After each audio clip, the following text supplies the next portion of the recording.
Assalamualaikum warahmatullahi wabarakatuh. Bismillahirrahmanirrahim. Alhamdulillahirabbil alamin. Wa bihi nasta'inu ala umurid dunya waddin. Wassalatu wassalamu ala asyrafil mursalin sayyidina wa maulana Muhammadin wa ala alihi wa sahbihi ajma'in. Amma ba'd. Subhanaka la ilma lana illa ma 'allamtana innaka antal alimul hakim. Rabbi shrah li sadri wa yassir li amri wahlul 'uqdatam min lisani yafqahu qawli.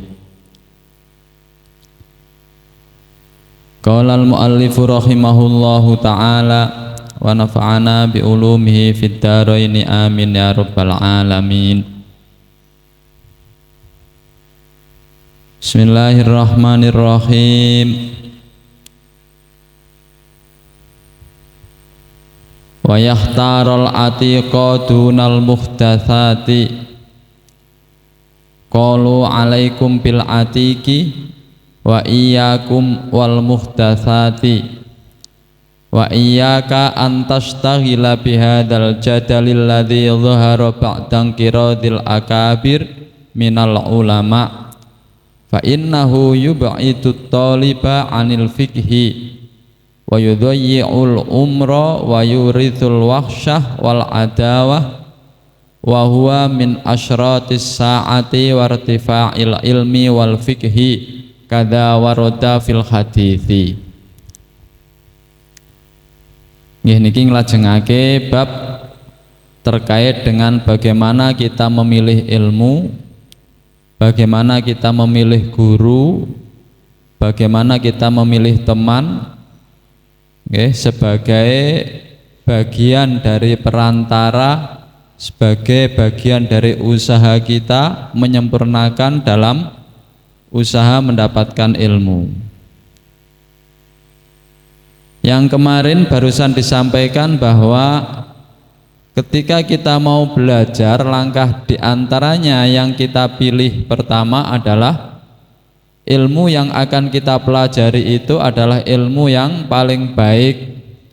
Min kulli ilmin ahsanahu wa ma yahtaju ilaihi fi amri dinihi fil hali.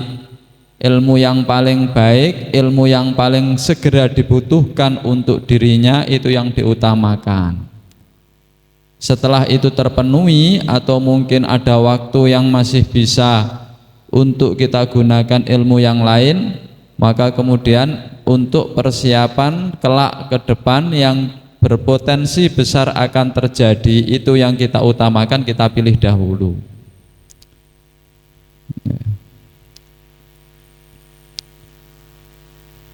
Ya, artinya paling tidak kita ini kan sudah merencanakan, meskipun kadang-kadang rencana itu juga belum tentu tercapai. Paling tidak seringkali sejak awal kita ini sudah punya cita-cita misalnya.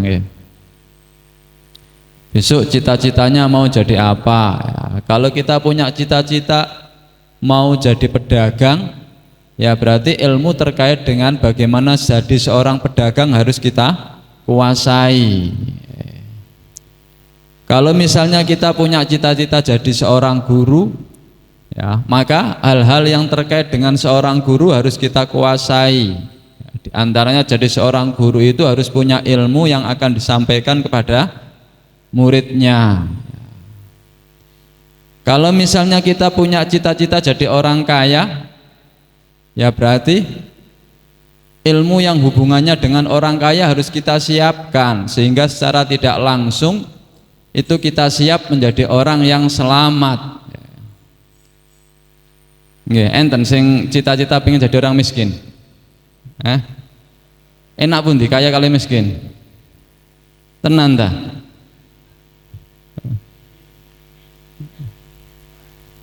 Kaya niku sing duwite akeh napa sing cukup?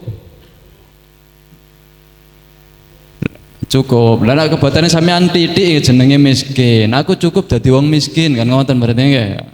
Kaya niku ya sing duwite akeh nggih. Karena standar ten kene fikih niku sing jenenge wong sugih niku duwite cukup gawe urip sampai umur 63 tahun. Nah, ini kan definisi kaya kan ya, definisi banyak uangnya. Artinya kalau kita ingin cita-cita jadi orang kaya itu siapkan mental kita dulu, siapkan ilmu kita dulu. Nak jadi wong sugih itu apa ya yang harus disiapkan? Apa yang pertama? Tuh, berarti urung siap sugih ya. Lah nek sampean urung siap sugih ndonga njaluk sugih, nak terus kemudian Allah ngasih. Itu kan bahasanya berarti Allah memberikan sesuatu yang menyesatkan kita, wong awake dhewe durung siap jare.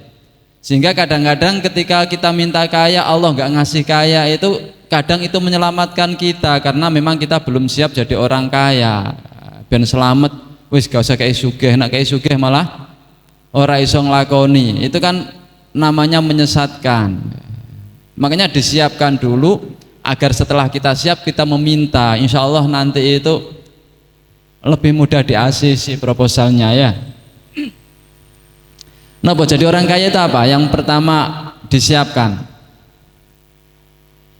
terkait dengan kewajiban orang kaya apa? Zakat harus tahu, cara ngitungnya, terus batasannya, siapa yang layak dikasih. Nah, itu terkait dengan hukum fikihnya. Kalau yang terkait dengan nilai tasawufnya, siapkan jadi orang dermawan. Sama ini dermawan belum? Masa belum? Kalau saya lihat kayaknya sudah semua di sini ya. Karena termasuk yang harus disiapkan bagi orang yang dikasih rezeki Allah banyak itu kan kita bisa membawa amanat. Amanat itu kadang-kadang tidak sekedar hanya hal-hal yang wajib saja ya, tapi secara nilai hukum itu ya ada hal-hal yang sifatnya menjadi kebaikan kita ya. Tidak hanya disiplin yang wajib saja, tapi untuk kesempurnaan lebih jauh kita siapkan kita jadi orang yang dermawan ya, orang yang siap membawa amanat. Ketika Allah menitipkan banyak rezeki terhadap kita, kita bisa menjadi orang yang punya rasa peduli terhadap orang lain. Makanya kalau masih posisinya ini belum bisa jadi orang dermawan itu ya kita latih dulu ya. Setelah kita jadi dermawan itu nanti insya Allah permintaan kita jadi kaya akan dimudahkan. Sehingga ini kita siapkan dari sekarang. Kalau kita menyiapkan diri belajar ilmu yang sudah dihadapi, itu berpotensi nanti kita terjadi salah ya, karena ada unsur tergesa-gesa. Itu paling tidak mungkin ya sehari dua hari yang ya sifatnya tergesa-gesa itu kita akan menemukan hal-hal yang tidak kita kehendaki. Kalau kita sudah siapkan jauh sebelumnya, maka di saat kita sudah dihadapkan kita sudah bisa melakukannya. Itu namanya ilmu ma yahtaju ilaihi fil ma'al. Ilmu-ilmu yang kita butuhkan ke depan nanti apa kita siapkan dari sekarang. Itu kalau memang yang kewajiban kita sekarang sudah kita penuhi. Baik, diantara kemarin ada ilmu tauhid itu ya, yang paling utama mengenal terhadap tentang Allah ya, sejauh kemampuan yang kita miliki sesuai dengan ajaran yang disampaikan dalam Al-Quran dan hadis ya. Kita mengenal Allah kemarin ada aqaid 50 ya, sifat wajib Allah, sifat mukhal Allah, sifat jaiz Allah, ditambah sifat wajib Rasul, sifat mukhal Rasul dan sifat jaiz Rasul, itu jumlahnya 50 ya, aqaid 50. Dan kemudian untuk mengenal Allah kita juga bisa melalui karakter yang disifati dalam Al-Quran ya, yang tertuang dalam Al-Quran, yaitu Asmaul Husnanya Allah. Baik, untuk hari ini kita melanjutkan tentang wayah tarol atika dunal muhdatsat. Wayah tarolan yentoh milih sapa talibul ilmi al atika ing perkara kang lawas, dunal muhdatsati hale ora pira-pira kang den anyarake. Qalu alaikum bil atik, qalu padha ngendika sinten ulama, alaikum bil atiki. Alaikum ing atase sira bil atiki kelawan perkara kang lawas wa iyyakum lan wedya sira kabeh wal muhdatsati sertane pira-pira perkara kang den anyarake wa iya kalan wedya sira antas tahila yen toh ketungkul sapa sira bihadal jadali kelawan ikilah bantahan alladzi kang zahara kang pertelo apa alladzi ba'dang kira dzil akabiri ing dalem sak badane enteke pira-pira wong kang agung minal ulama'i saking pira-pira ulama. Fa innahu mongko sak temene jadal iku itu ngedohake apa jadal bantahan nggih at-taliba ing wong kang golek ilmu anil fikhi saking fikih saking paham. Wa yudhayyi ulan niyak-niyakake apa jadal al umra ing umur wa yurithu lan narik apa jadal al wahsyata ing kasar wal adawata lan permusuhan. Wa huwa utawi jadal iku min asyratis saati setengah saking pira-pira alamate dina kiamat wartifa'il ilmi lan kaangkate ilmu wal fikhi lan fikih kadza warada fil hadis kaya mengkono-mengkono kelaku apa keterangan fil hadisi ing dalam hadis kadza kaya mengkono-mengkono keterangan warada kelaku apa dza fil hadisi ing dalam hadis.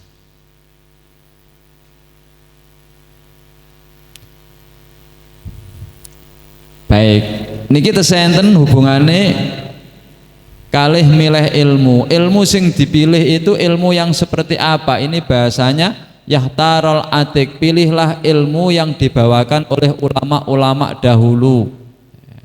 Jangan ilmu yang sudah berkembang sekarang.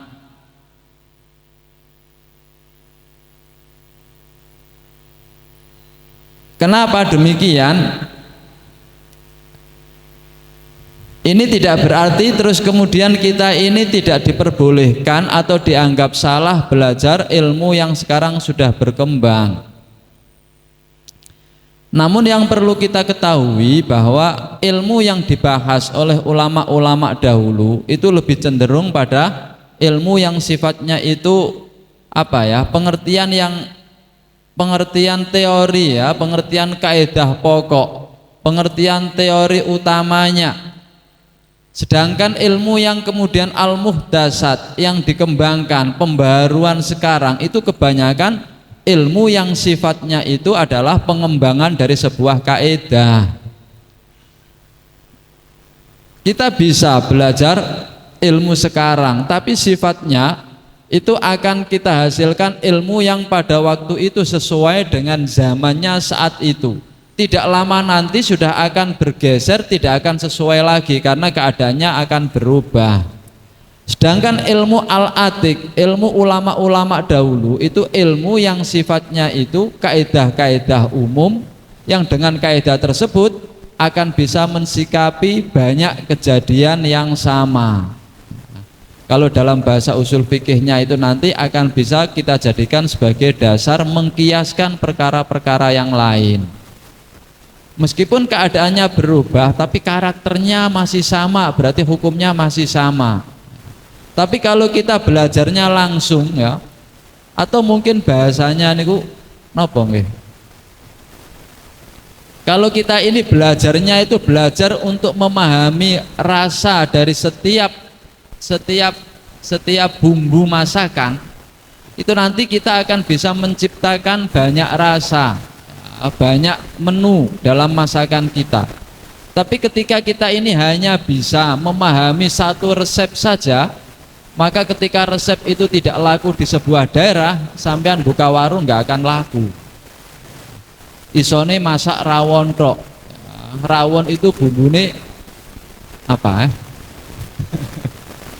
Oke, itu nanti ketika kemudian sampean buka warung rawon di sebuah tempat yang masyarakatnya itu tidak suka dengan rasa itu, nggak akan laku dan sampean nggak akan bisa membuat model masakan lain. Tapi kalau kemudian sampean punya ya cita rasa dari seni bumbunya, kalau bumbu ini dengan bumbu ini rasanya demikian, kalau ini campur begini demikian. Suatu saat apa yang kamu tawarkan tidak laku, sampean akan bisa menciptakan rasa baru. Oh, orang sini itu cenderung senangnya rasa seperti udah, kalau begitu saya buat masakan yang model demikian saja. Ini akan muncul. Nah, ilmunya orang-orang dahulu itu ilmu yang bisa menciptakan cita rasa baru. Bukan kita hanya bisa ya menerapkan yang sudah ada kemudian kita tawarkan, sehingga suatu saat kalau tidak ada orang yang mau menerima masakan kita nggak akan bisa untuk memberikan yang lain. Itu al-muhdasat, ilmu-ilmu baru itu modelnya seperti itu. Sedangkan ilmu yang atik itu ilmu yang akan bisa kita kembangkan karena kita mengetahui dasar-dasar pemikirannya. Nah, bisa dipahami ya?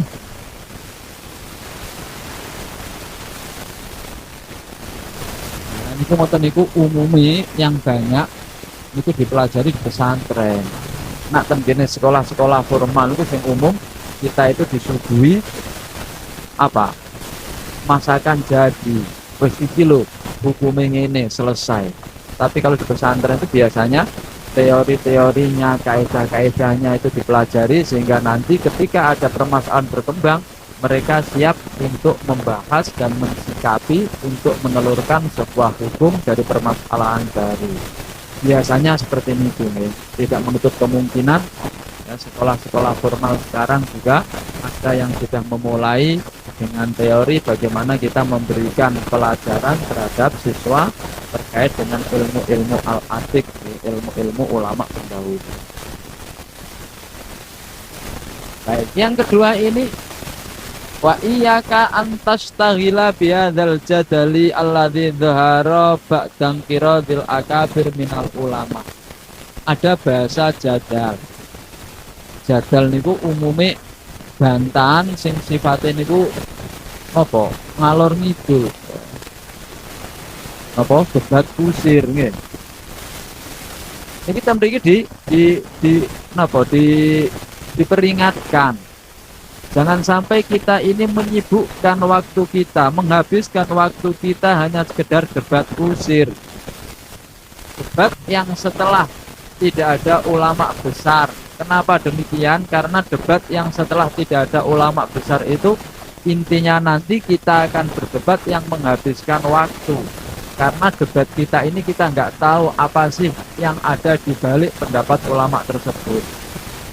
Ini kalau sekarang kita sering ya memperdebatkan perbedaan pendapat ulama antara, kalau di kita sih biasanya antara organisasi-organisasi kekeluarga organisasi masyarakat nih.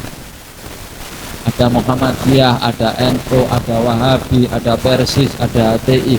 Itu nanti kadang-kadang kalau orang-orang ya di masyarakat kita itu terus debat antara kunut karo gak kunut, ngantek debat, ngantek terus tukaran ya, nggak rukun dengan tetangga.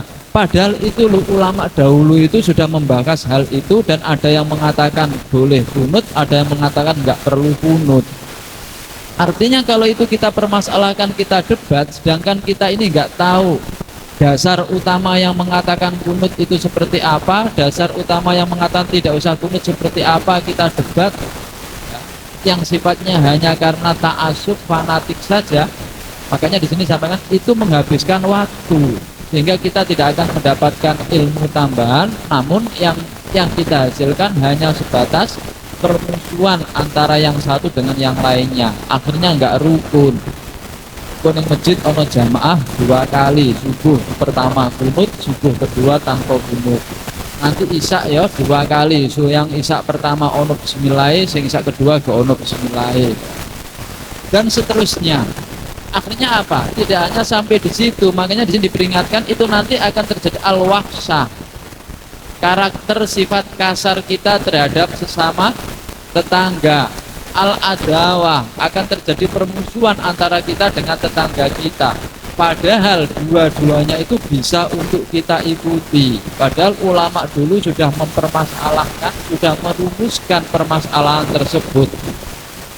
Makanya tadi disampaikan ba'dan qiradil akabir minal ulama. Kalau memang masih ada ulama-ulama besar yang membahas tentang hal itu, kita cukup mengikuti saja. Kita nggak punya kapasitas untuk bisa membahas ilmu, sehingga debat kita pun juga tidak mengantarkan untuk mendapatkan sebuah ilmu pengetahuan. Sing ngono akhirnya terus kubu-kubunan, kelompok-kelompokan. Terus sing siji ana pengajian, sing gak setuju bubarno. Terus sing siji apa ana pengajian, sing siji ngundang polisi. Padahal sama-sama orang Islam, sama-sama benarnya, sama-sama mengajarkan nilai-nilai kebaikan. Itu yang sering terjadi seperti itu.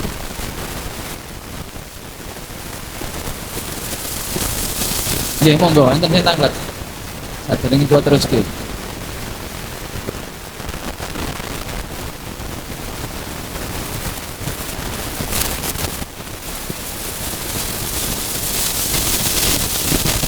Kalau musyawarah niku beda dengan jadal ya. Nah, jadal niku apa bantahan sing juga diusir niku wau. Kalau musyawarah itu kita mencari sebuah nilai yang mendekati kebenaran atau yang mendekati dengan apa yang dikehendaki dari pendapat ulama yang menyampaikan, sehingga kita tetap berargumen. Nah, jadal itu biasanya tanpa argumen, kita ngomong alor ngidul dasare emosi, itu sing boten diperboleh. Nggih, monggo.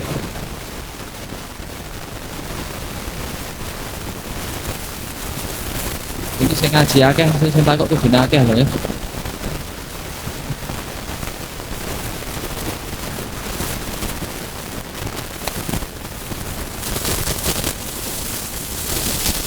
Memang masalah milih ilmu ya, milih ilmu, milih guru niku agak repot. Nah, sampean sing pinter niku milih guru ya.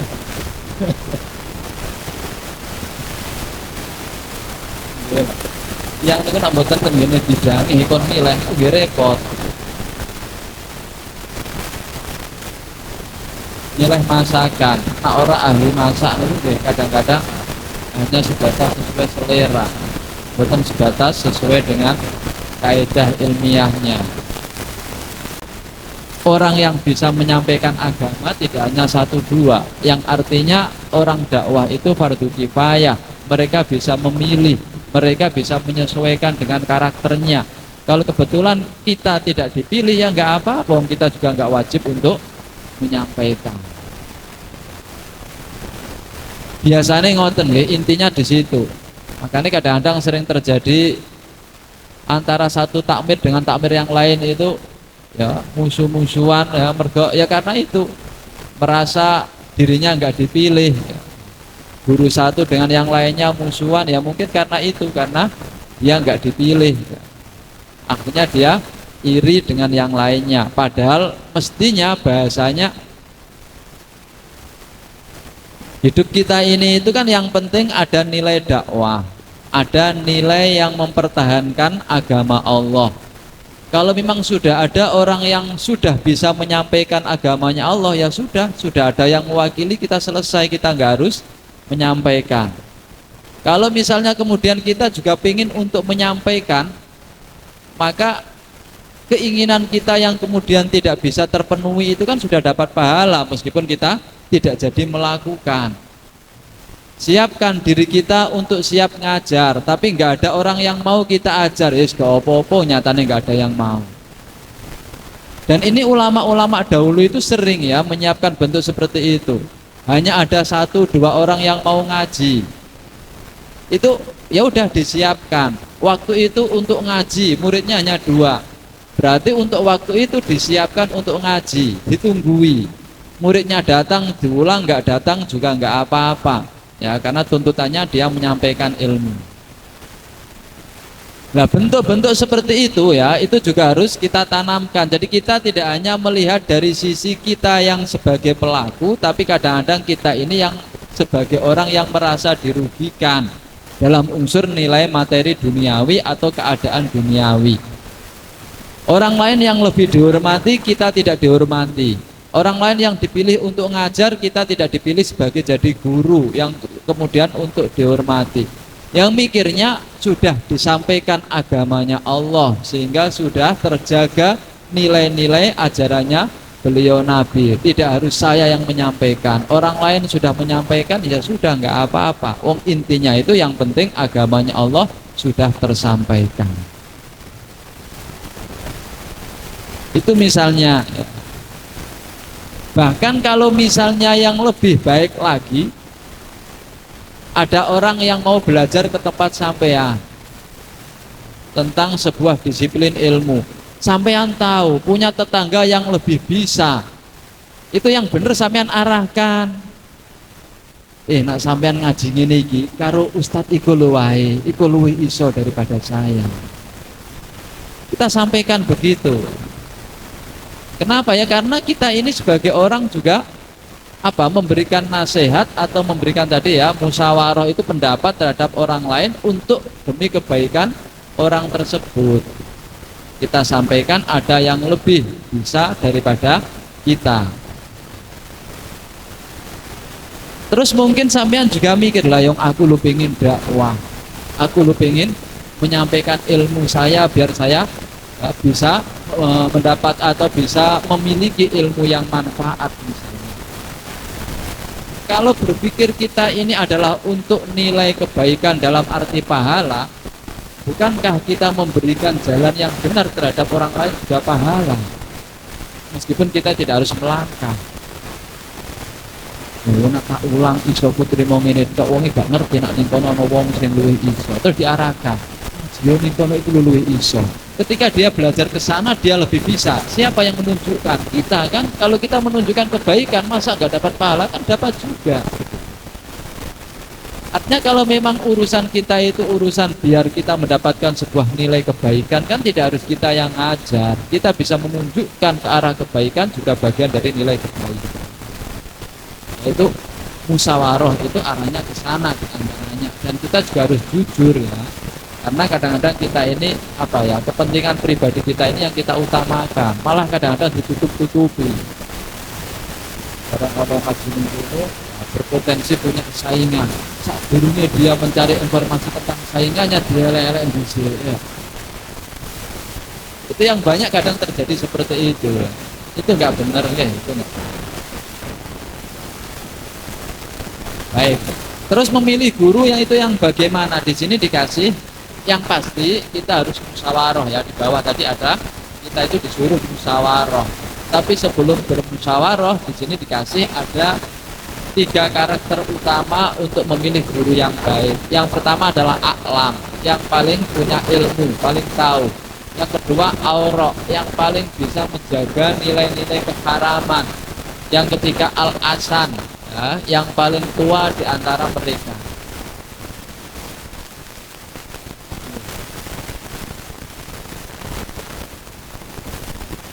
Kalau kita belajar kepada orang yang tidak a'lam, a'lam di sini itu kaitannya dengan nilai yang kita butuhkan. Saya sering menyampaikan bahwa a'lam itu tidak selamanya harus yang paling pinter, sedangkan kemudian yang kita butuhkan itu tidak sejauh ilmu itu. Misalnya ya, di desa ini ada orang yang sangat luar biasa pinternya, sedangkan kita mau nyekolahkan anak kita yang kelasnya baru kelas 3 SD. Nah, orang tersebut ya, orangnya itu sangat luar biasa alimnya. Terus kemudian tetangga kita ada orang yang tidak seberapa alim, tapi kebutuhan ilmu untuk anak kelas 3 SD itu sudah sangat mumpuni. Dia hanya menyampaikan tentang rukune sholat, fardune wudu, carane wudu bener. Sebatas itu dia menguasai. Tapi kalau diajak untuk menganalisa perkembangan zaman, dia tidak tahu sampai ke sana. Tapi yang satunya itu tahu hal itu. Bahkan teknologi apapun dia semuanya tahu. Terus yang hanya tahu pas-pasan tadi, dia itu lebih tua, lebih menjaga nilai-nilai keharaman. Yang lebih alim tadi, yaitu dalam masalah menjaga waroknya itu masih kurang. Ini yang dipilih yang mana? Yang dipilih yang ilmunya cukup, ya, sudah bisa dibutuhkan tapi dikuatkan dengan aurok. Jadi a'lam di sini itu lebih tahu itu bukan kok lebih tahu secara umum, tapi lebih tahu dalam hal yang dibutuhkan untuk kita pelajari. Bukan dalam arti semuanya. Makanya ini pertimbangan ini juga harus pertimbangan nilai kebaikan bagi kita. Sehingga yang di bawahnya tadi disuruh untuk musyawarah, karena dalam hal ini kalau kita itu untuk menilai sendiri sering juga terjadi kesalahan untuk memilih seseorang. Apalagi kita yang ilmunya lebih rendah untuk menilai orang yang ilmunya lebih tinggi. Itu kadang-kadang kita menilai orang sing ngomongnya akeh iku luwih pinter daripada wong sing meneng. Itu umumnya seperti itu. Karena kelihatan lebih tegas ya, terus kemudian lebih banyak mengeluarkan pendapat, meskipun kadang-kadang pendapatnya ya sering salah ya, tapi ketegasannya, keberaniannya itu menjadikan orang itu menilai itu lebih pinter. Kenapa? Karena kita nggak bisa menilai pendapat yang benar seperti apa, yang kurang benar seperti apa. Orang yang pendiam kadang dianggap koyok-koyok gapate iso, padahal ilmunya lebih banyak, karena diamnya itu tidak memberikan penilaian atau tidak menunjukkan bahwa ilmu yang ada dalam dirinya itu sangat banyak, karena dia cenderung banyak diamnya. Nah ini kita perlu musyawarah terhadap orang lain ya, atau paling tidak mencari informasi latar belakang pendidikannya di mana, berapa lama dia belajar di pondoknya itu sregep opo turu, ini juga jadi masalah nggih. Mondoknya suwe berapa tahun? 10 tahun. Takoni ron, iya 10 tahun tapi ning-ning turu terus misalnya. Nah ini kan menjadi pertanyaan ilmunya juga kan. Ada yang ya di sini 6 tahun tapi wah itu luar biasa sregepe iku ya. Bengi melek tahajud sinau wis gak mari-mari misalnya. Nah ini juga menjadikan penilaian kita ya sebagai latar belakang orang yang layak untuk kita jadikan sebagai guru.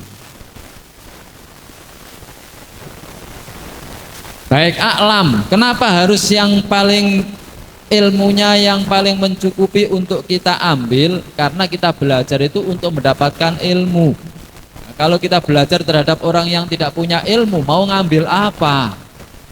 Maka pilihan pertama adalah a'lam. Yang kedua aurok.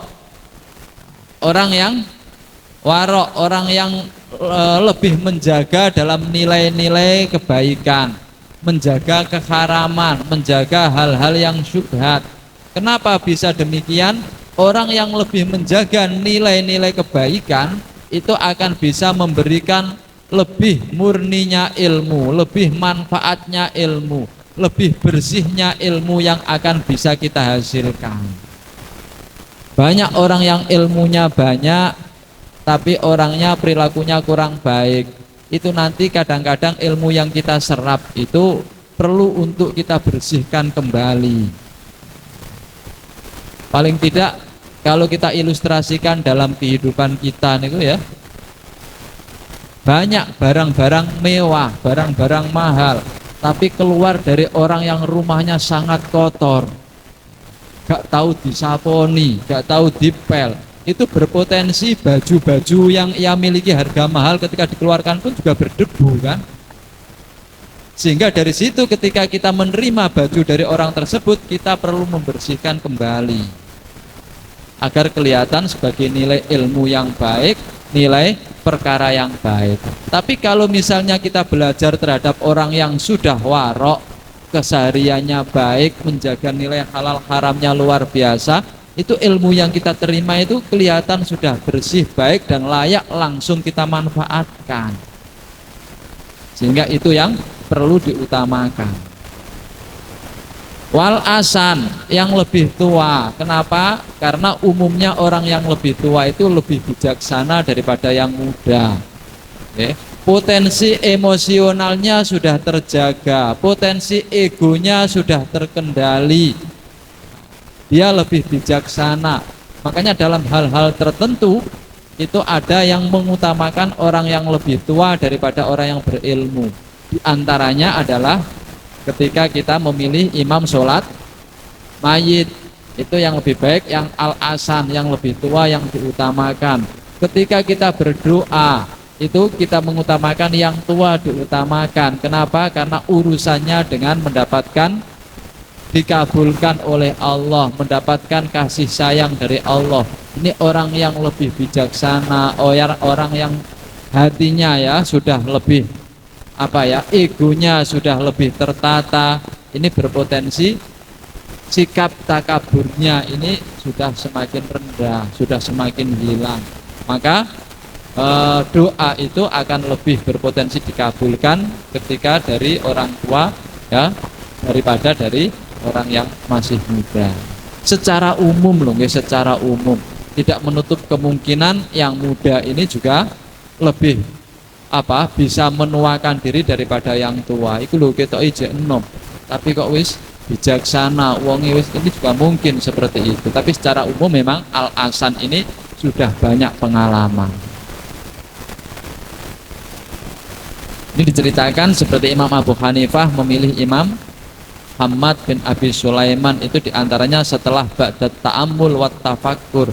Imam Syafi'i sendiri juga sering ya sebelum belajar itu ya duduk dulu mendengarkan kajiannya, layak diteruskan, nggak layak nyari yang lain, biasanya seperti itu.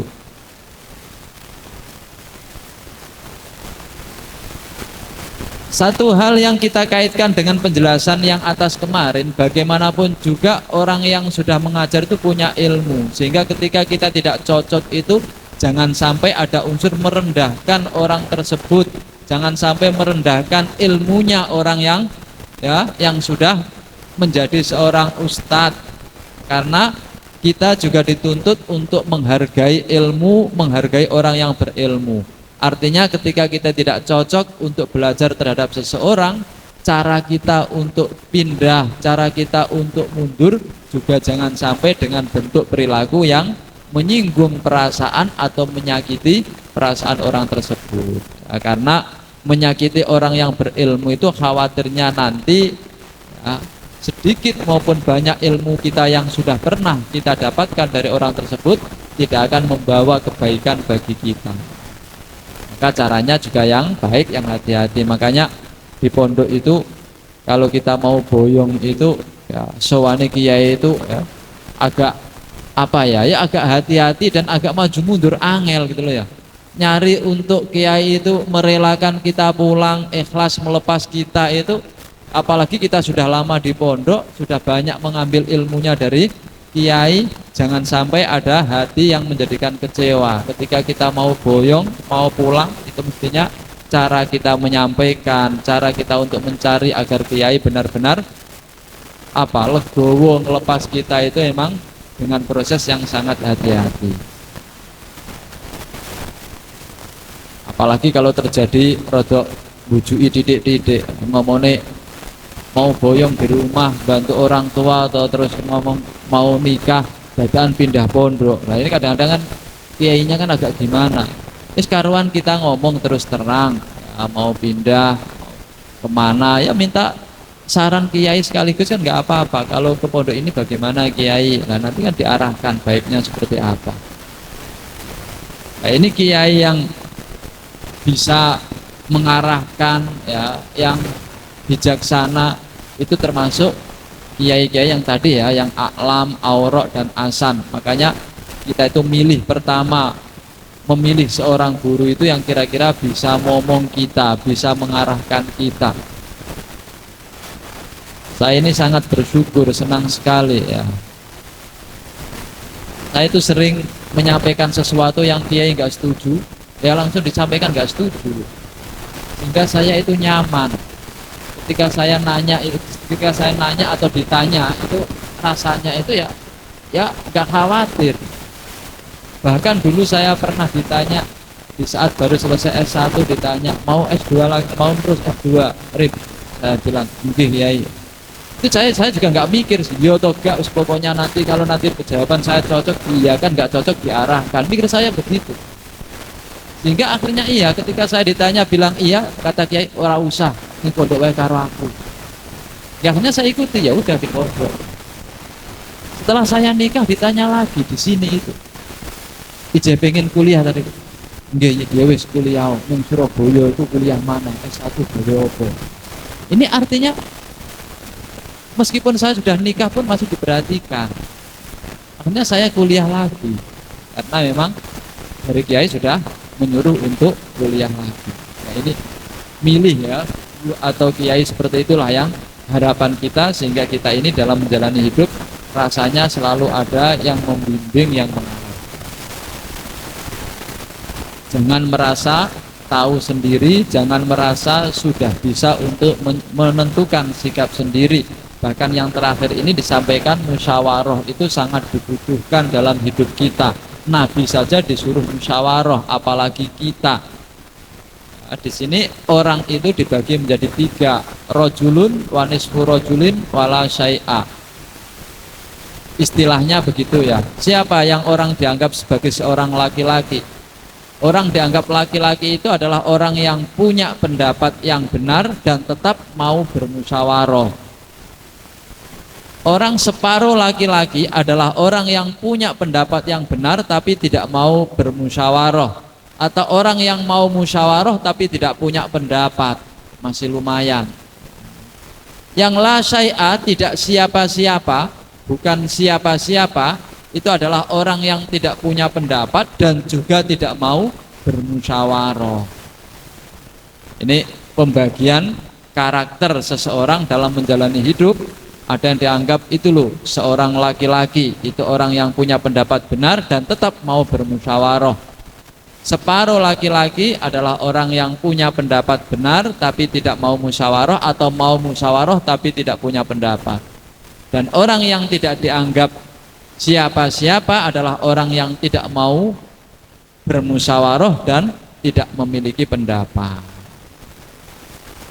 Maka yang terakhir ini Sufyan Ats-Tsauri berpesan, syawir fi amrika ma'alladzina yakhshawnallaha ta'ala. Musyawarahlah terhadap perkara kamu dengan orang yang takut terhadap Allah Subhanahu wa ta'ala. Artinya kalau kita musyawarah terhadap orang yang takut terhadap Allah, ini potensinya adalah kita akan mendapatkan keselamatan. Karena orang yang takut terhadap Allah pasti pendapatnya adalah pendapat-pendapat yang sifatnya tidak bertentangan dengan agama. Baik, wa talabul ilmi min a'lal umur, ini pertemuan yang akan datang. Sebelum kita tutup, monggo yang mau tanya. Monggo. Assalamualaikum warahmatullahi wabarakatuh. Waalaikumsalam warahmatullahi wabarakatuh. Tadi jenengan sudah menyampaikan dan juga memang berdasarkan yang kita bahas bahwa kita memang penting untuk memilih guru dengan dasar aklam, aurak sama asan. Kalau sebaliknya guru memilih murid, apakah juga diperlukan? Kalau iya, nanti standarnya seperti apa? Karena fenomena sekarang banyak sekali, bukan hanya lembaga formal, bahkan pesantren-pesantren pun sudah banyak melakukan hal seperti itu dengan kriterianya masing-masing. Artinya tidak ada kesamaan bahwa standar pesantren ini juga sama dengan standar pesantren yang lain. Standar siswa di sekolah ini yang diterima juga sama, tapi banyak sekolah atau pesantren yang sudah menerapkan hal itu. Itu yang pertama. Yang kedua, ngapunten, jika misalnya kita sudah terjun di dunia pendidikan, entah itu di sekolah formal, entah itu ngaji-ngaji dinia atau TPQ atau lain-lain, ternyata kita mendapati murid yang notabene itu sulit sekali dibina, sehingga kita itu meskipun sudah ngaji tapi kadang juga masih bisa jengkel, apalagi murid itu suka datang semaunya, masuk nggak masuk ya semaunya, terlambat apa nggak terlambat ya semaunya, kayak gitu. Apakah kita secara taklim atau secara Islam diperbolehkan Ustaz untuk menghentikan hubungan pendidikan kita dengan anak tersebut gitu ya? Karena memang mungkin dari adabiyah atau tingkah laku banyak yang tidak sesuai, tidak mencerminkan sebagai seorang murid atau santri yang baik. Karena bisa jadi kalau termasuk salah satu pedomannya, kita kalau melihat cerita yang pernah oleh si Abdul Qadir Al-Jailani itu terpaksa harus memutus mondoknya salah satu santrinya.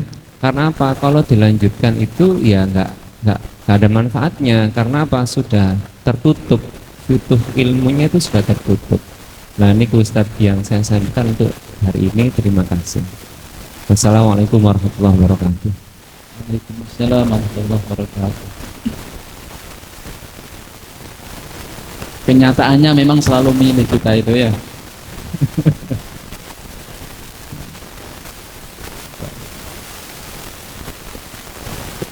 Jadi setiap awal dulu ya di kitab ini, apapun langkah yang kita lakukan itu innamal a'malu binniyat. Niat itu sangat berperan dalam setiap langkah kita.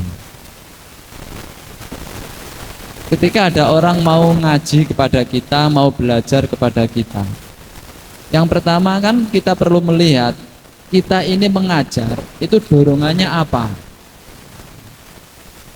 Kalau dorongannya kita ini dakwah, dorongannya kita itu menyampaikan ilmu, maka kemudian kita harus melihat dari sisi hukum dalam berdakwah.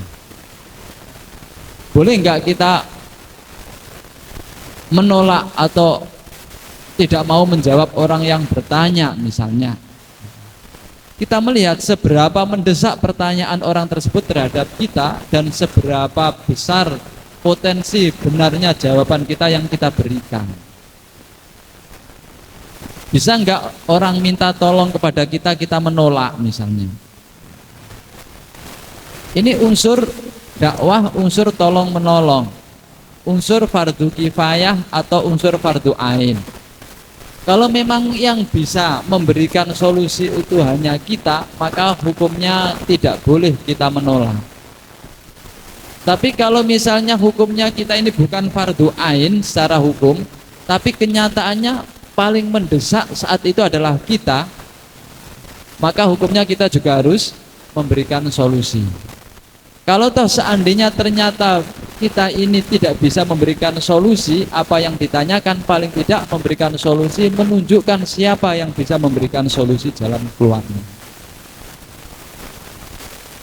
Orang ini kan nggak ngerti ya. Kalau mungkin yang tadi sampean contohkan, ini tadi ada dua pertanyaan ya. Yang pertama kita menolak, yang kedua memilih murid, yang kedua menghentikan. Memilih itu berarti artinya kita ini ada sebagian yang kita tolak. Menghentikan itu artinya dia sudah belajar kemudian kita hentikan.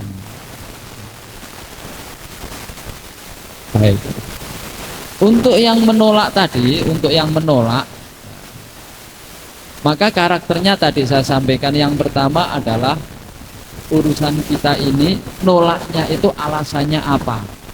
Yang pasti nolaknya alasannya apa. Kalau nolaknya itu alasannya tempatnya nggak muat, nggak ada masalah.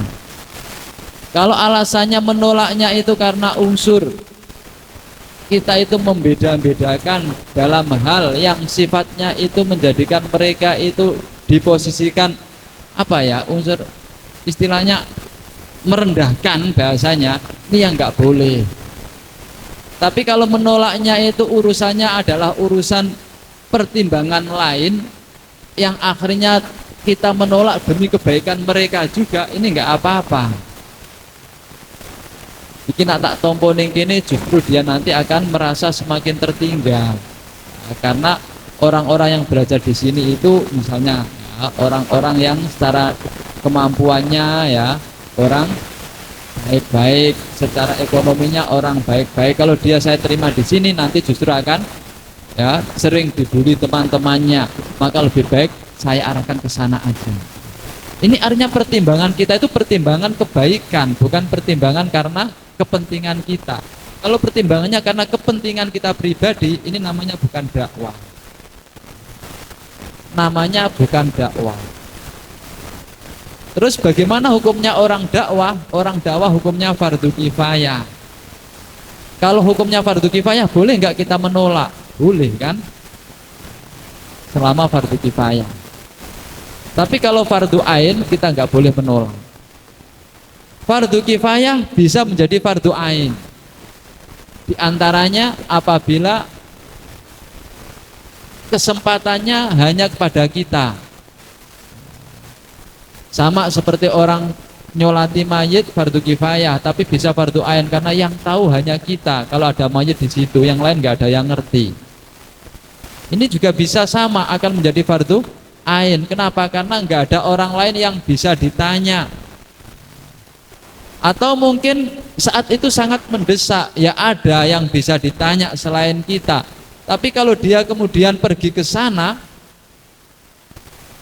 maka waktunya misalnya ya, ini kan yang namanya belajar, jangan digambarkan belajar itu lamanya 1 tahun seperti lembaga formal kita.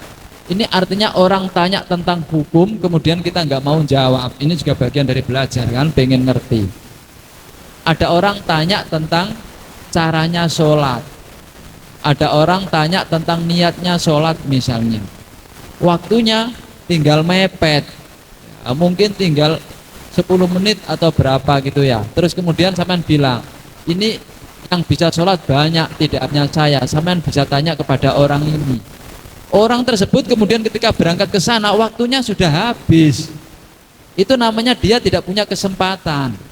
Meskipun masih ada orang lain, maka saat itu kita harus menerima, harus menyampaikan, diajari ayo ndang sholat, ndang wudu ngene carane, ndang sholat tak adepi ning kene, misalnya seperti itu. Meskipun awalnya fardu kifayah boleh menolak, apalagi di saat kita dihadapkan dengan fardu ain bagi kita. Ada orang tanya yang butuh waktu untuk menjelaskan, sedangkan kita harus segera berangkat untuk melaksanakan kewajiban kita. Sampaikan, tanya ke sana ya, saya ada kewajiban yang harus saya lakukan. Sehingga bahasanya menolak murid itu kadang-kadang bisa boleh, kadang-kadang bisa tidak boleh, tergantung motifnya seperti apa. Kalau motifnya demi kebaikannya murid, itu justru baik. Kalau motifnya kepentingan duniawi kita, itu namanya tidak baik. Nah, di antara kepentingan baiknya murid itu ya diantaranya tadi diarahkan kepada yang lebih sesuai, yang lebih baik, itu karakternya seperti itu. Nah, kalau misalnya kepentingan kita ini kan ya rata-rata kalau di kita itu ya kadang-kadang kepentingan kita, kadang-kadang kebaikan mereka. Apalagi kalau ada yang kita menerima salah satu murid dan menolak yang lainnya karena ada unsur riswah ya, misalnya aku ditompo ning kono, iya bapak bayar, aku ditolak mergo gak bayar. Ini kan hal yang sifatnya tidak benar, bentuk seperti itu. Baik, kalau motifnya kita murni untuk dakwah, kemudian kita menerima murid dan muridnya macam-macam berbagai, ya udah kita sampaikan sesuai dengan apa yang harus kita sampaikan. Kalau toh dia tidak bisa, kita kembalikan, kita hanya bisa menyampaikan, paham nggak paham, menerima nggak menerima, bisa tidak bisa, itu Allah yang memberikan bagian masing-masing. Biasanya itu yang menjadi landasan kita untuk agak sabar menghadapi bermacam-macam murid. Yang kedua, bagaimana kemudian kita menghentikan. Ini juga sama ya, kurang lebihnya alasan menghentikannya itu apa. Kalau alasan menghentikannya itu kita putus asa, ya, kita tahu wala tayasu mir rauhillah ya. Di kita tidak boleh putus asa. Kalau kemudian potensinya itu kita merasa dirugikan karena apa ya, waktunya kita habis hanya untuk mereka, hanya untuk dia, itu artinya berarti kepentingan kita. Kalau kita merasa habis waktu kita, ya kita sisihkan sesuai dengan porsi masing-masing. Intinya orang dakwah itu kalau mereka itu sudah ada di hadapan kita, kemudian kita menolak berdasarkan kepentingan duniawi, itu enggak benar. Tapi kalau kepentingannya itu adalah nilai kemaslahatan kebaikan, baik kebaikan untuk diri kita maupun kebaikan untuk yang belajar, itu enggak apa-apa. Mungkin yang sampean contohkan tadi Syekh Abdul Qadir ya, karena beliau tahu kan artinya udah kasyaf. atau paling tidak beliau merasakan murid itu nak ngaji karo gurune wis kecentok atine, itu bukannya kok saya yang menjadikan malati atau kualat, bukan, tapi Allah akan menutup proses transformasi ilmu tersebut kalau gurunya sudah merasa seperti itu. Sehingga artinya ketika kita menolak bukan karena kita dendam atau benci, tapi kita menolak atau memutuskan untuk diarahkan yang lebih baik, itu mestinya. Kue nak ngaji ning kene, padahal ngaji itu ono proses antarane guru karo murid, guru karo wong tua dan lain sebagainya. Awakmu wis ciri dalam satu jalur. Sing nak diteruske ketoke gak apik, gak akan bisa menjadi baik. Lebih baik kamu ngaji di sana saja. Bukan semata-mata karena saya ini dendam, tapi saya arahkan kamu itu cocoknya di sana bukan di sini. Hanya seperti kalau saya pernah baca ya kayaknya di sejarah, Nabi itu berusaha untuk menghindari Hindun ya. Kenapa? Karena takut kalau melihat itu akan teringat pamannya Sayyidina Hamzah yang waktu itu hatinya ya diambil dimakan itu. Bukannya Nabi masih dendam pengen, bukan, tapi artinya teringat kejadian itu akan mengingatkan kembali karena Hindun sendiri sudah masuk Islam kan, Nabi gak akan ada rasa dendam dan lain sebagainya begitu, bukan, tapi menghindarnya itu semata-mata karena akan mengungkap perasaan waktu itu akan teringat kembali. Artinya ini alasan-alasan seperti itu juga menjadi sebuah alasan ketika kita menolak atau menghentikan murid kita dengan alasan kemaslahatan, gak ada masalah. Tapi kalau kepentingan duniawi, kayaknya itu yang jadi masalah. Ya, bisa dipahami ya alurnya ya.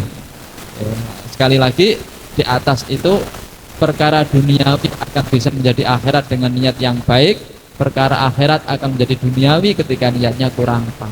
Nah, ini juga kurang lebihnya juga akan bisa lari seperti itu.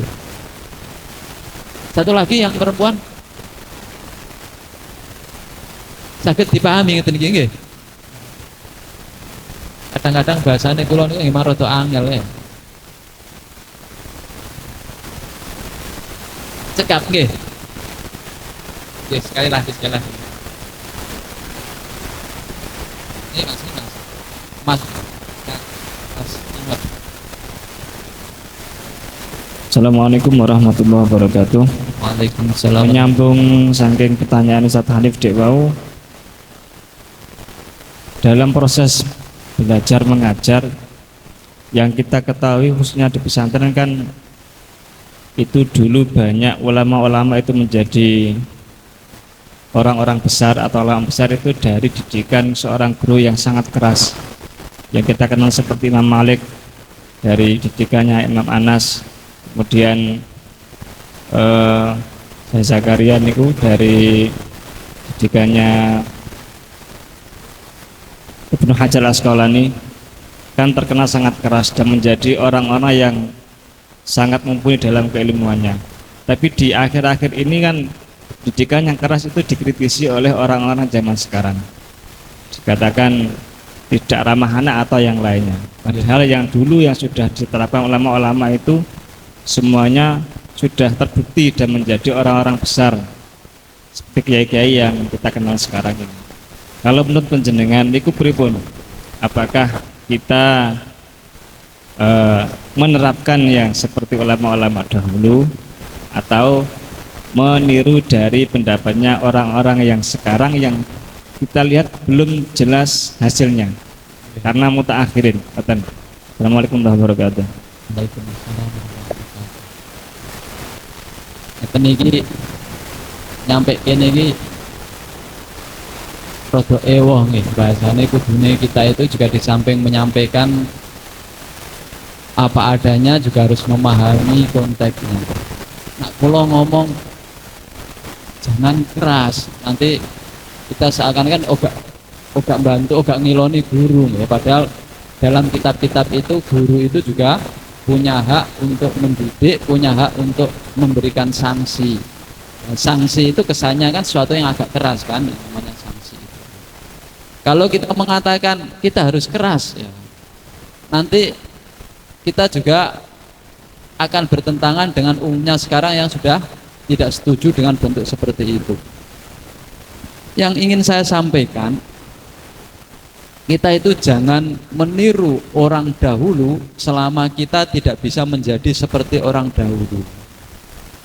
Kita jadi guru itu boleh, guru itu keras, bahkan sekeras ulama dahulu boleh kalau kita status kita juga seperti ulama dahulu. Ulama dahulu itu keras iya, tapi orangnya ikhlas kan, hatinya bersih, orangnya ikhlas, sehingga kerasnya orang dahulu itu keras membawa kebaikan. Sekarang saya tanya, sampean keras itu emosi apa keras ikhlas? Mesti kayak emosi nih. Nah kalau emang kita tuh kerasnya emosi, terus saya mengatakan boleh, ulama dulu aja keras, kita boleh keras. Lah ulama dahulu itu kerasnya ikhlas kok. Kita itu kerasnya emosi, kenapa harus kita samakan? Maka ini juga perbedaan yang perlu menjadi pertimbangan. Jadi keras kita sekarang itu jangan keras seperti ulama dahulu, sehingga ada tahapan-tahapan yang harus kita bedakan, karena memang kita juga tidak bisa seperti ulama dahulu.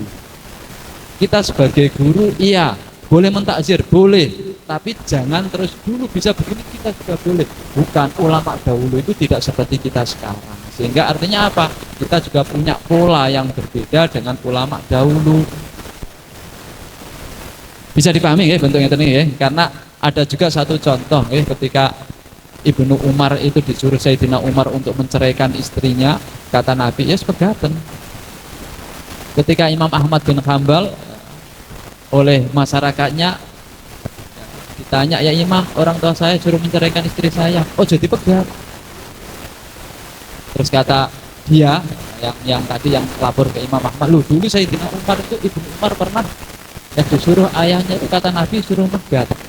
Apa kata Imam Ahmad? Wong tuamu iso to kok Sayyidina Umar. Punya pertimbangan ke depan yang luar biasa, pertimbangan masalah yang luar biasa.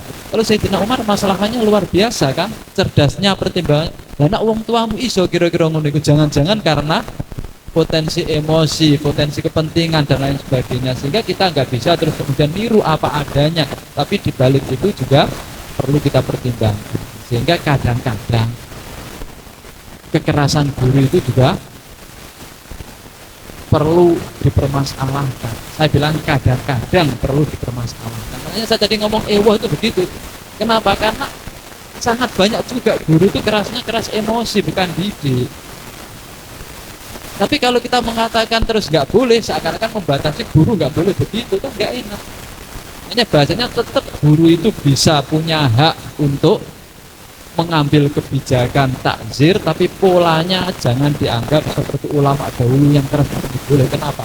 Karena kita tidak sama dengan dulu ulamanya ikhlas-ikhlas, baik-baik, kita ini masih cenderung emosional.